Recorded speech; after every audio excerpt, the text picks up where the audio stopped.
தமிழொலி நேயர்களுக்கு வணக்கம். இன்றைய மதிய நேர பிரதான செய்திகள். முதலில் தலைப்புச் செய்திகள்.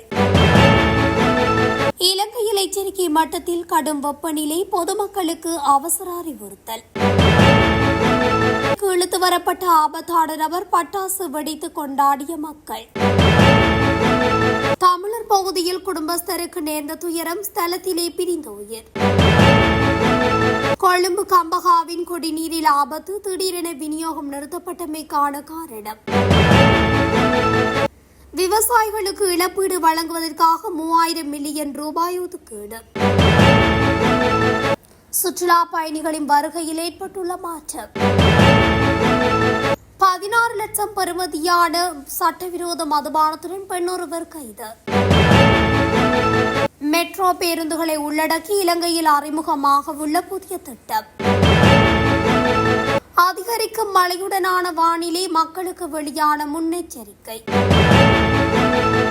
2027 பரீட்சைகளுக்கான திகதிகள், பரீட்சைகள் தேர்தலத்தின் முக்கிய அறிவிப்பு. தொடர்பன விரிவான செய்திகள். நாட்டின் சில பகுதிகளில் இன்று வெப்பமான வானிலை அதிகரிக்கக்கூடும் என்று இயற்கை இடர் முன்னெச்சரிக்கை மையம் எச்சரித்துள்ளது. இதன்படி இன்றைய தினம் செம்மஞ்சள் மட்டத்திலான அம்பர் எச்சரிக்கையை விடுத்துள்ளது. இதற்கமைய கிழக்கு மற்றும் வடமத்திய மாகாணங்களுக்கும் வவுனியா, முல்லைத்தீவு மற்றும் மணராகலை மாவட்டங்களுக்கும் பொருந்தும் என்று அறிவிக்கப்பட்டுள்ளது. இதேவேளை பகல் வேளையில் மனித உடலால் உணரப்படும் வெப்பநீர் அளவு சில இடங்களில் எச்சரிக்கை மட்டம் வரை உயரக்கூடும் என்று தெரிவிக்கப்பட்டுள்ளது. எனவே அதிக வெப்பம் நிலவும் நேரங்களில் பொதுமக்கள் அவதானத்துடன் செயல்படுமாறு கேட்டுக் கொள்ளப்பட்டுள்ளனர். ஆபத்தான நபரான லலித் கனகர கைது செய்யப்பட்டதனை வரவேற்று ஹன்வில்ல, வந்தரேகா, மீகோடா மற்றும் கலகேதர உள்ளிட்ட பல பகுதிகளில் மக்கள் பட்டாசுகளை வெடித்து தங்கள் மகிழ்ச்சியை வெளிப்படுத்தியுள்ளனர். துபாயில் ஒழுங்கமைக்கப்பட்ட குற்றவாளியான லலித் கனகர் என்ற பஸ் லலித் கைது செய்யப்பட்டு இலங்கைக்கு இழுத்து வரப்பட்டுள்ளார். இதனை ஹன்வில்ல, வத்தரேகா, மீகோடா மற்றும் கலகேதர உள்ளிட்ட பல பகுதிகளில் மக்கள் கொண்டாடி மகிழ்ந்துள்ளனர். மேலும் அப்பகுதிகளில் அரசாங்கத்திற்கு நன்றி தெரிவிக்கும் பதாகைகளும் காட்சிப்படுத்தப்பட்டன. ஜாசகர்கள் உட்பட அனைத்து மக்களிடமும் பஸ் லலித் லட்சக்கணக்கான ரூபாய்களை பறித்துள்ளதாக அப்பகுதி மக்கள் குற்றம் சாட்டுகின்றனர். இந்நிலையில் குறித்த நபரினால் பாதிக்கப்பட்ட மக்கள் மகிழ்ச்சியை வெளிப்படுத்தியுள்ளமை குறிப்பிடத்தக்கது. அம்பாறையிலிருந்து கண்டி நோக்கி பயணித்த வேன் ஒன்று வீரன் கெட்டக சந்தைக்கு அருகில் கட்டுப்பாட்டை இழந்த வீதியோரத்தில் உள்ள வாகனம் திருத்தும் நிலையத்திற்கு அருகே நிறுத்தப்பட்டிருந்த ஒரு முச்சக்கர வண்டி மற்றும் 2 மோட்டார் சைக்கிள்கள் மீது மோதியுள்ளது. இதில் மோட்டார் சைக்கிளில் இருந்த ஒருவர் படுகாயமடைந்து சம்பவ இடத்திலேயே உயிரிழந்துள்ளார். உயிரிழந்தவர் வீரன் கெட்டகுட பகுதியைச் சேர்ந்த 39 வயதுடையவர் ஆவார். வேனில் பயணித்த 2 காயமடைந்து அம்பாறை வைத்தியசாலையில் அனுமதிக்கப்பட்டுள்ளனர். வேன் சாரதி கைது செய்யப்பட்டுள்ளார். கொழும்பு மற்றும் கம்பகா மாவட்டங்களின் பல பிரதேசங்களுக்கு விநியோகிக்கப்படும் நீர் தற்காலிகமாக துண்டிக்கப்பட்டுள்ளதாக தேசிய நீர் வழங்கல் மற்றும் வடிகாலமைப்பு சபை தெரிவித்துள்ளது. தனியார் தொழிற்சாலை ஒன்றினால் சுற்றாடலில் ரசாயனம் ஒன்று வெளியிடப்பட்டதை தொடர்ந்தே இவ்வாறு நீர் விநியோகம் துண்டிக்கப்பட்டுள்ளதாக சபை குறிப்பிட்டுள்ளது. நீர் விநியோகத்தில் எத்தகைய மாசுபடுத்தும் பொருட்களும் கலக்கப்பட்டுள்ளனவா என்பதை உறுதிப்படுத்த நடவடிக்கை எடுக்கப்பட்டுள்ளது. அதுவரை முன்னெச்சரிக்கை நடவடிக்கையாக நீர் விநியோகம் தற்காலிகமாக துண்டிக்கப்பட்டுள்ளதாக தேசிய நீர் வழங்கல் மற்றும் வடிகாலமைப்பு சபையின் தலைவர் சந்தன பண்டார தெரிவித்துள்ளார். இச்சம்பவம் குறித்து அனர்த்த முகாமைத்துவ நிலையம் மற்றும் பாதுகாப்பு படைகள் இணைந்து விசாரணைகளை மேற்கொண்டு வருவதாகவும் தலைவர் மேலும் குறிப்பிட்டுள்ளார். மேலும் இச்சம்பவம் தொடர்பில் தேசிய நீர் வழங்கல் மற்றும் வடிகாலமைப்பு சபை போலீசாரிடம் முறைப்பாடு செய்துள்ளது. அத்துடன் உரிய சட்ட நடவடிக்கைகளை எடுக்குமாறு சம்பந்தப்பட்ட அதிகாரிகளுக்கு அறிவிக்கப்பட்டுள்ளதாகவும் தலைவர் தெரிவித்துள்ளார். இலங்கையின் சில மாவட்டங்களில் நிலவும் வறட்சியான வானிலை காரணமாக பாதிக்கப்பட்ட பயிர்களுக்கு விரைவாக காப்பீட்டு நட்டஈடு வழங்குவதற்காக அரசாங்கத்தினால் 3000 மில்லியன் ரூபாய் நிதி ஒதுக்கப்பட்டுள்ளதாக தகவல் வெளியாகியுள்ளது. தற்போது நிலவும் எல்னினோ சூழ்நிலையினால் ஏற்பட்டுள்ள வறட்சியான வானிலை காரணமாக மொனராகலை, பொலனறுவை, அம்பாந்தோட்டை, அனுராதபுரம் மற்றும் அம்பாறை ஆகிய மாவட்டங்களில் நெல், சோளம் உள்ளிட்ட பயிர்களுக்கு கடும் சேதம் ஏற்பட்டுள்ளதாக சுட்டிக்காட்டப்பட்டுள்ளது. தற்போது வரை அறிக்கையிடப்பட்டுள்ள தரவுகளுக்கு அமைவாக பாதிக்கப்பட்ட மாவட்டங்களில் 7,000க்கும் அதிகமான விவசாயிகளுக்கு சொந்தமான சுமார் 8,000 ஏக்கர் விவசாய நிலங்கள் சேதமடைந்துள்ளன.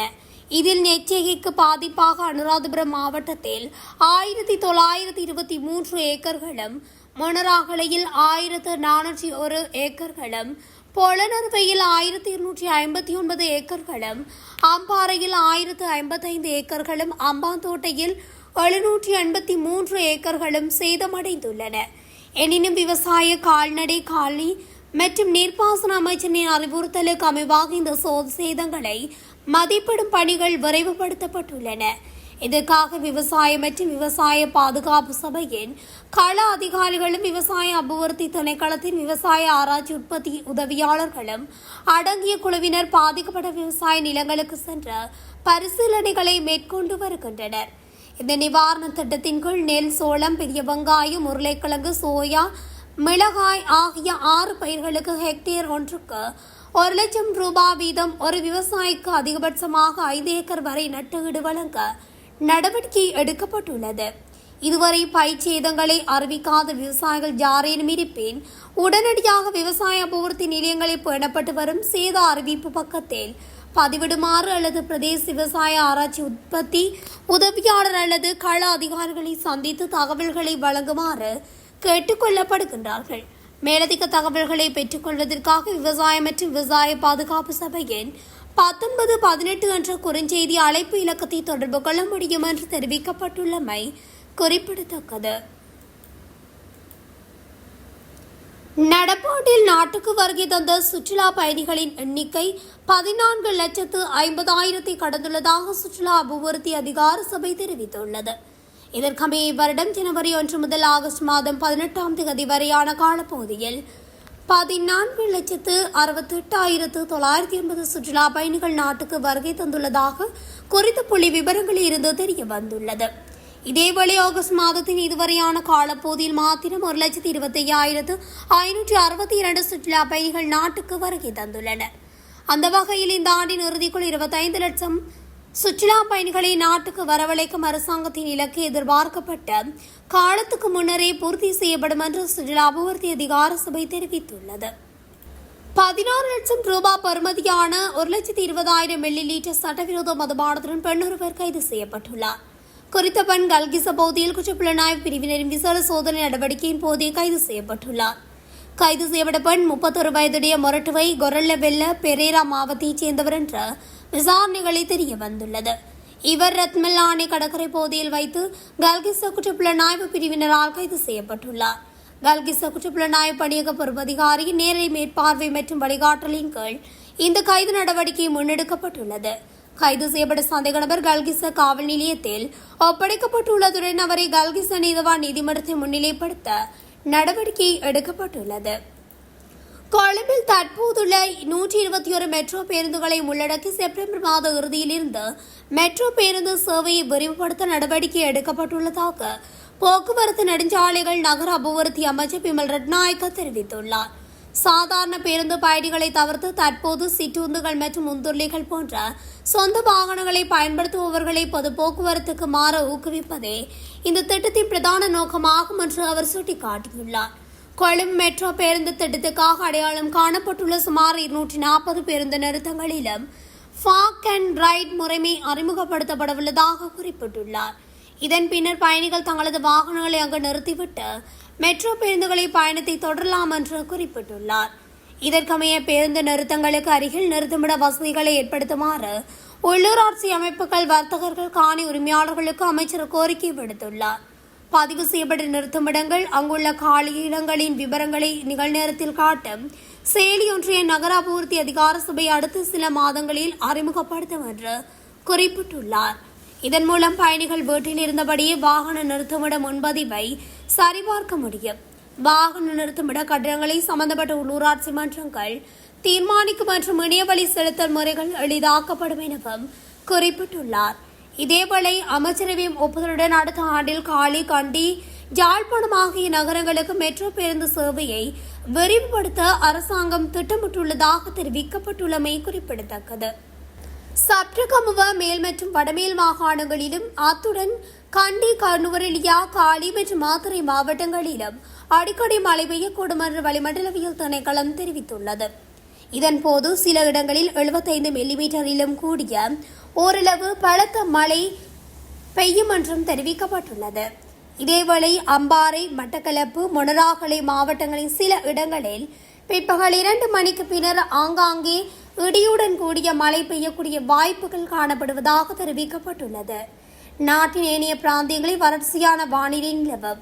மத்திய மலை பிராந்தியத்தின் மேற்கு சரிவுகளிலும் வடக்கு வடமத்திய மற்றும் வடமேல் மாகாணங்களிலும் அத்துடன் திருகோணமலை, மொனராகலை, ஹம்பாந்தோட்டை மற்றும் மாத்தளை மாவட்டங்களிலும் மணித்தியாலத்திற்கு சுமார் 40 தொடக்கம் 50 கிலோமீட்டர் வேகத்தில் அடிக்கடி பலத்த காற்று வீச ஓரளவு கூடும். இந்நிலையில் பலத்த காற்று மின்னல் தாக்கங்களும் ஏற்படக்கூடிய சந்தர்ப்பங்களில் பொதுமக்கள் அவதானத்துடன் செயற்படுமாறு கேட்டுக் கொள்ளப்பட்டுள்ளனர்.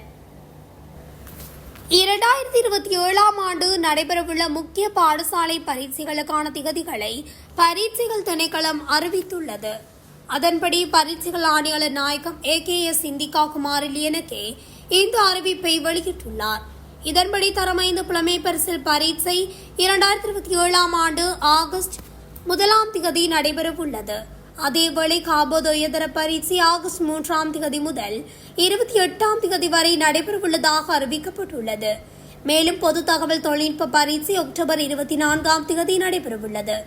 இதனிடையே காபோத சாதாரணதர பரீட்சை டிசம்பர் 7 முதல் 17 வரை நடைபெறவுள்ளதாக பரீட்சைகள் திணைக்களம் தெரிவித்துள்ளது. 2026 ஆண்டு ஆகஸ்ட் 24 பரீட்சைகள் ஆணையாளர் நாயகம் AKS இந்திகா குமார் லியனகே இந்த அறிவிப்பை வெளியிட்டுள்ளார். இத்துடன் தமிழொலியின் இன்றைய மதிய நேர பிரதான செய்திகள் நிறைவடைகின்றன.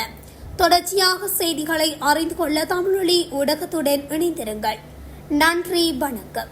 தமிழொலி ஒரே பார்வையில் இன்றைய செய்திகளை உடனுக்குடன் தெரிந்து கொள்ள தமிழொலி யூடியூப் தளத்தை சப்ஸ்கிரைப் செய்து கொள்ளுங்கள். இந்த வீடியோ பிடிச்சிருந்தா லைக் பண்ணுங்க, கமெண்ட் பண்ணுங்க, ஷேர் பண்ணுங்க. மறக்காம கீழே இருக்கிற பெல் ஐகானை கிளிக் பண்ணுங்க.